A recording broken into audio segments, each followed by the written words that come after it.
We are at the Healthcare Providers Transformation Assembly in the beautiful Nashville, Tennessee. I'm here with Jay Duval, who's the Area Sales Director at SATS. Thank you so much for joining us today. Thank you for having me. Appreciate the time. So we have a couple questions for you. Sure. So SATS is an accurate and objective surgical skills assessment system. That's so it's correct. designed to help healthcare professionals really continue to improve, right?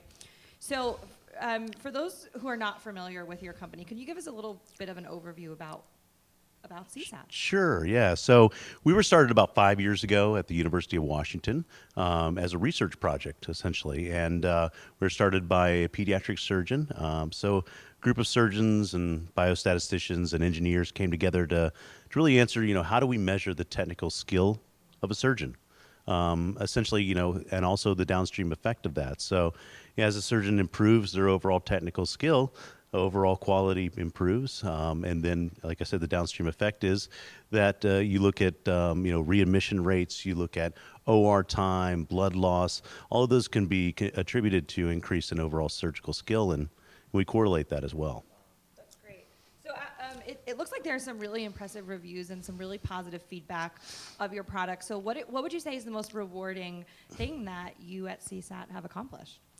I would say just innovation. I mean, I've been in healthcare over 20 years, and I've never seen a product like SATS. So that was one of the reasons I wanted to come on board in the first place. But, moving from a research project to a startup company to now we're part of the Johnson & Johnson Institute is, in a matter of 5 years, is pretty amazing. So obviously there's others that think our technology is pretty innovative too.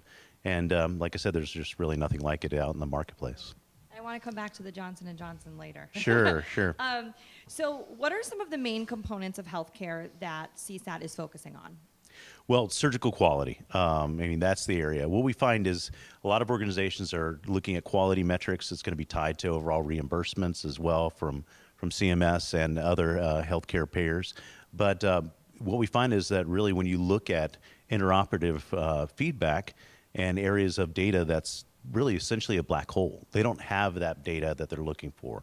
You have pre-op data, you have post-op data, but what actually takes place in the surgical procedure is vitally important information that really nobody has access to. And so that's why we've been so successful in a short period of time. So as you had mentioned before, you're now in a partnership with Johnson & Johnson Institute to continuously deliver people improvement. Yes. So tell us about this partnership. What do you wish for the future with this partnership? Tell us about it. Well, certainly, Johnson & Johnson's a household name, not only in consumers and every house, but also in you look at the healthcare space. So certainly when Johnson & Johnson approached us, with them came a lot of resources that would be available to us, and a lot of access as well. Johnson & Johnson has their Ethicon division for surgery, their DePuy for orthopedics as well. So, we're really looking to play in the digital space and the digital future for what Johnson & Johnson sees as the future of digital surgery. We're looking to really be a part of that. So it's a really exciting time. Yeah. It's been about a year now, but there's a lot more fun to come for sure. Right. It's just the beginning. Yep, exactly. So shifting gears a little bit, sure. What do you believe is the most important healthcare component that providers are not going to be able to ignore as we're into the new year of 2019 now? Not going to be able to ignore. Well, always, when you look at the evolution of healthcare, transparency is one of those things that's evolved over time. Consumers more and more understand that they actually have a stake and they have a say in where their healthcare is delivered. So when you look at consumer-driven healthcare and transparency is something that's going to be taking place. Whether it's transparency of hospital systems opening the books to, hey, here's your general ledger, here's what we spend on instrumentation, here's what your procedure is going to cost, but also transparency in your surgeons and in your physicians and the quality that they're delivering, not only in their offices, but also as part of the continuum of care at the healthcare system. So I think that, the more you can embrace transparency as an organization, the better off you're going to be. Makes a lot of sense. So the customer journey is very important to everyone in this industry, but especially to CSAT. Yep. So what is the most important part of this customer journey? What would you pinpoint? For us, it's really, I think the most important part is when we actually get a chance to sit down with a surgeon that has used our system, embraced our system, and adopted our system, and essentially are using it as their morning coffee, right? So surgeon does a case, they upload it. That next day, they can sit down and be able to review that case, be able to see what other surgeons around the world have said about their technique, about their skills, also have an evaluation. All their videos are curated.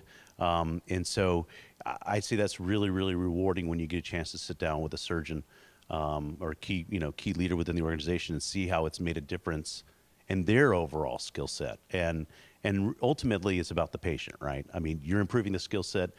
I'm going on a personal journey of improvement as a surgeon, and ultimately, it's going to be better for my patients and better for the healthcare system and better for the bottom line. Sure.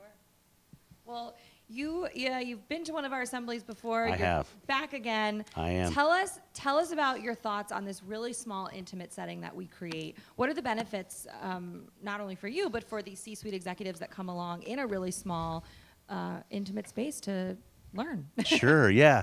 And like you said, it is an intimate space. I mean, as you know, upcoming is conference season, so we go on a lot of those, and we're starting to cut back a little bit more on the large conferences, just because you can't get that face-to-face time. And one of the things I've always liked about the Millennium is that you really do get a more intimate setting, whether it's sitting down at dinner, sitting down in between meetings, but also the face-to-face time that you wouldn't normally get with a C-suite type individual, and really being able to get the word out there to not just C-suite but key individuals and key decision makers within the organization that can talk to your product and be able to spread the word within that organization. So. Yeah, I like the format. For me, there's, at some of these large conferences, there's so much noise. There's so much going on. You got, 30 seconds of somebody coming by the booth, if they come by your booth, by the way. But no, I've always enjoyed the format, and I thought it's always been really effective. So. Well, we're happy you're here, and hopefully we'll see you next time. Yeah, Thanks glad to so be here. much. Thank you. Appreciate your time.